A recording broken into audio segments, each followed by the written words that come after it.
మాచర్లలో AP CM Chandrababu Naidu మాట్లాడుతున్నారు. Live లో చూద్దాం. 85 లక్షల మెట్రిక్ టన్నులు చెత్తంతా రోడ్డు మీద వేశారు. చెత్త మీద పన్నేశారు. నేను వస్తానే చెత్త మీద పన్ను తీసేసి 85 లక్షల మెట్రిక్ టన్నులు పూర్తిగా క్లీన్ చేసే బాధ్యత నేను తీసుకున్నాను. చెత్తను నేను క్లీన్ చేశానంటే చెత్త రాజకీయాలను కూడా క్లీన్ చేస్తానని మరొకసారి మీ అందరికీ విజ్ఞప్తి చేస్తున్నా. దానికి మాచర్లలో ఉండే మిమ్మల్ని మొన్న ఎన్నికల్లో చూశా. ప్రజాగ్రహం అంటే ఎట్లుంటుందో మొన్న ఎన్నికల్లో మాచర్లో 33,000 మెజారిటీతో గెలిపించారంటే అది మీ స్ఫూర్తి. అందుకే నేను ఈరోజు ఇంకా నాకు ఈ మాచర్లు అనగానే గుర్తొస్తాయి. చంద్రయ్య ఆ రోజు చంద్రయ్యను చూస్తే రోడ్డు మీద పండబెట్టి కత్తి తీసుకొని నువ్వు ఆనాటి నాయకుడికి జేబి కొడితే నిన్నేమి చేయమంటే నా ప్రాణం పోయినా పర్వాలేదని జై తెలుగుదేశం జై చంద్రబాబు అని ప్రాణాలు వదిలాడు. ఒక వెనుకబడిన వర్గాల బిడ్డ. అదే సమయంలో జాలయ్య ఇక్కడ రక్షణ లేకుండా ఎక్కడికో పోయి తలదాచుకుంటే అతి కిరాతకంగా అతన్ని చంపేసే పరిస్థితికి వచ్చారు.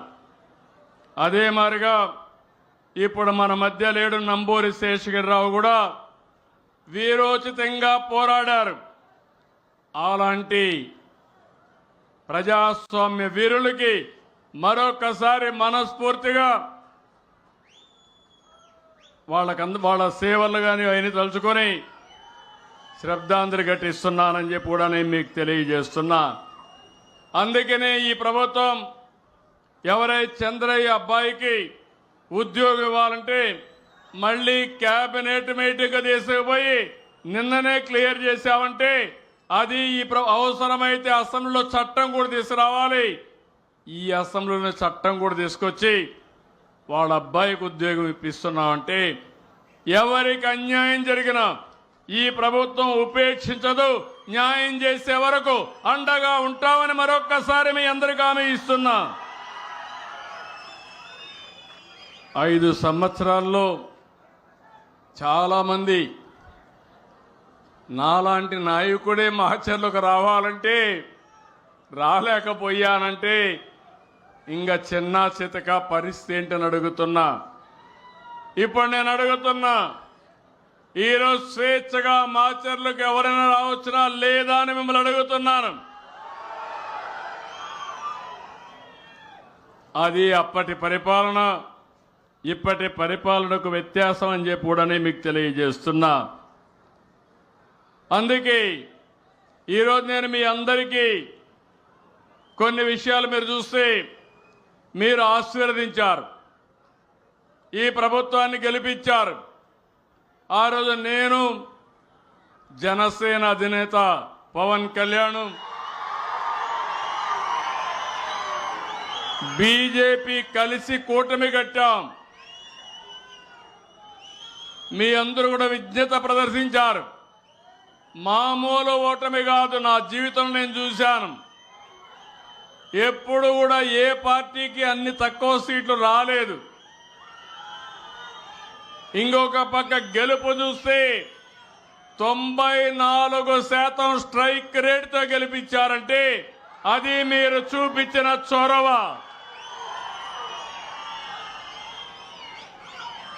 నేను ఆ రోజు చెప్పాను, అభివృద్ధి చేస్తాను, ఆదాయాన్ని పెంచుతాను, అదే సమయంలో సంక్షేమ కార్యక్రమాలు కూడా చేస్తానని చెప్పాను. సూపర్ 6 ఇచ్చాం. తమలో ఈరోజు మా ఆడబిడ్డలు ఉన్నారు చెప్పాలి. ఏమమ్మా ఆనందంగా ఉన్నారా లేదా అని మా ఆడబిడ్డలు అడుగుతున్నా. తల్లికి వందనం. అంత మునుపు కూడా చెప్పారు, ఎంతమంది పిల్లలుంటే అంతమందికి ఇస్తామని ఒక్కరికే చెప్పి మోసం చేసి ఈరోజు తల్లికి వందనం, ఎంతమంది పిల్లలుంటే అంతమంది పిల్లలకి తల్లికి వందనం ఇచ్చినటువంటి కూటమి ఇది. మొన్నైతే కొంతమంది వచ్చి మా ఇంట్లో 7 మంది ఉన్నారు, 7 మందికి వచ్చిందంటే నేను చాలా ఆనందపడ్డానని చెప్పి కూడా నేను మీకు తెలియజేస్తున్నా. ఎందుకంటే జనాభా కూడా తగ్గిపోతా ఉంది, పిల్లల భారం అనుకుంటున్నారు. అందుకే 15,000 రూపాయలు ఇవ్వడమే కాకుండా ఆ పిల్లల పెంపకంలో ప్రభుత్వం కూడా భాగస్వామిగా ఉంటే జనాభా కూడా మెయింటైన్ అవుతుంది. ఈ విధంగా 2 రాబోయే రోజుల్లో ప్రజలే ఆస్తి, మన పిల్లలే మనకు ఆస్తి. చాలా దేశాల్లో జనాభా లేకుండా అవస్థపడుతున్నారు, మనకు మాత్రం ఇంకా పిల్లలు ఉన్నారు కానీ ఇప్పుడిప్పుడే తగ్గే స్థాయికి వచ్చింది. అందుకే 67 లక్షల మందికి ఒకేసారి 10,000 కోట్ల రూపాయలు డీబీటీ ఇచ్చిన ఏకైక కార్యక్రమం తల్లికి వందనం అని చెప్పి నేను మీకు తెలియజేస్తున్నా.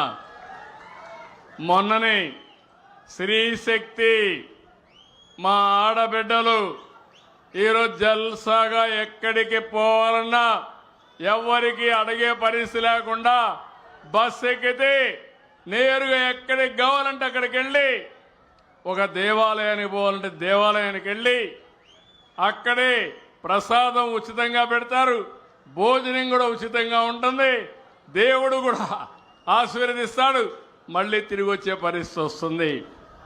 ఒక మహిళ ఎక్కడన్నా పని చేసుకోవాలంటే ఎలాంటి ఇబ్బందులు లేకుండా ఇక్కడి నుంచి నరసరావుపేటకు పోతారా, విజయవాడ గుంటూరుకు పోతారా, ఎక్కడికైనా పోయి పని చేసుకుని వచ్చే పరిస్థితి వస్తుంది. నేను ఎప్పుడు మా ఆడబిడ్డలు నమ్మాను, నాకు ఒక నమ్మకం, అందుకే డాక్రా సంఘాలు పెట్టాను. ఆడబిడ్డ సంక్షేమం కోసం ఆడబిడ్డ సంరక్షణ పథకాన్ని తీసుకొచ్చాను. ఆ రోజుట్లోనే 5,000 మీ బ్యాంకులో అకౌంట్ వేశాను. ఆడబిడ్డల కోసం అనేక కార్యక్రమాలు, పండుగ కానుకలు ఇచ్చాం, ఇంకో పక్క రివాల్వింగ్ ఫండ్ ఇచ్చాం. మీ అందరికీ ఎప్పటికప్పుడు ఉద్యోగాల్లో కాలేజీల్లో 33% రిజర్వేషన్ కూడా తీసుకొచ్చాం. ఈరోజు దీనివల్ల నాకు ఒక్క నమ్మకం ఉంది, మా ఆడబిడ్డలు బయట వచ్చేది మొదలు పెడితే ఆర్థిక బలోపేతం అవుతుంది, మీ ఆలోచన విధానమే మారుతుంది. నిన్నటి వరకు 50%కే. శ్రీకాకుళం జిల్లా మందరాడ గ్రామంలో ఆర్మీ జవాన్ సతీష్ కీచకపరం వెలుగులోకి వచ్చింది. అదే గ్రామానికి చెందిన ఓ యువతిని పెళ్లి చేసుకుంటా అని చెప్పి మోసం చేసినట్లు తెలుస్తోంది. అస్సాం రాష్ట్రంలో ఆర్మీ ఉద్యోగిగా పనిచేస్తున్న సతీష్ తనను ప్రేమించి మోసం చేశాడని పోలీసులకు ఫిర్యాదు చేసింది. తాను ప్రెగ్నెంట్ అయితే మెడిసిన్తో అబోర్షన్ చేయించాడని ఆరోపించింది. పెళ్లి విషయం అడిగినప్పుడు కులం పేరుతో దూషించి పెళ్లికి నిరాకరించాడని వాపోయింది. తనకు ఆ అబ్బాయితో పెళ్లి జరగకపోతే చావే గతి అంటూ ఆవేదన వ్యక్తం చేసింది.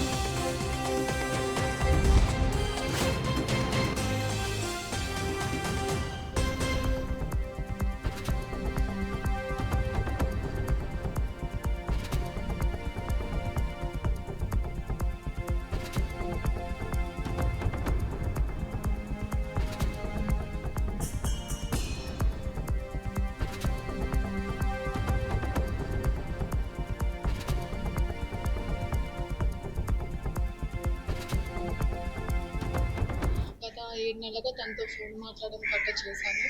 తర్వాత ఆ అబ్బాయి అస్సాం రీఫిల్స్లో వాలంటీర్గా జాబ్ చేస్తున్నారు 8 సంవత్సరాలుగా.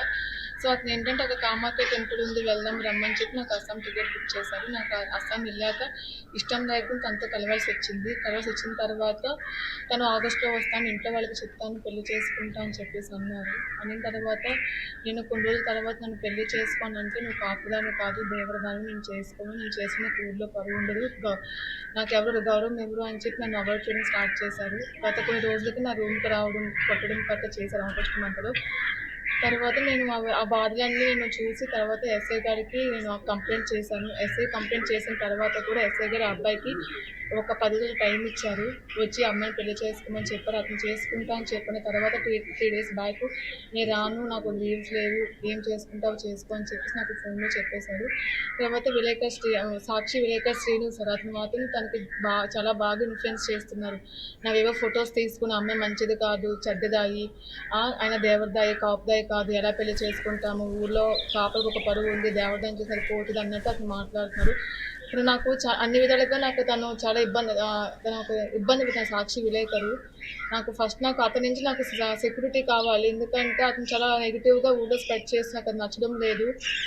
నాకైతే ఇప్పుడు ఆ అబ్బాయిని పెళ్లి చేసుకున్న తర్వాత నాకు అబ్బాయిని పెళ్లి చేసుకున్నాక నాకు ఇప్పటికీ ఆ అబ్బాయిని ఇష్టం, తను పెళ్లి చేసుకున్నామని చెప్పి అనుకుంటున్నాను. నేను చచ్చిపోదామా సిద్ధంగా గత 7 నెలలుగా తనతో ఫోన్ మాట్లాడడం గట్రా చేశాను. తర్వాత ఆ అబ్బాయి అస్సాం రీఫిల్స్లో వాలంటీర్గా జాబ్ చేస్తున్నారు 8 సంవత్సరాలుగా. సో అతను ఏంటంటే ఒక కామాఖ్య టెంపుల్ ఉంది, వెళ్దాం రమ్మని చెప్పి నాకు అస్సాం టికెట్ బుక్ చేశారు. నాకు అస్సాం వెళ్ళాక ఇష్టం లేకుండా తనతో కలవాల్సి వచ్చిన తర్వాత తను ఆగస్టులో వస్తాను, ఇంట్లో వాళ్ళకి చెప్తాను, పెళ్లి చేసి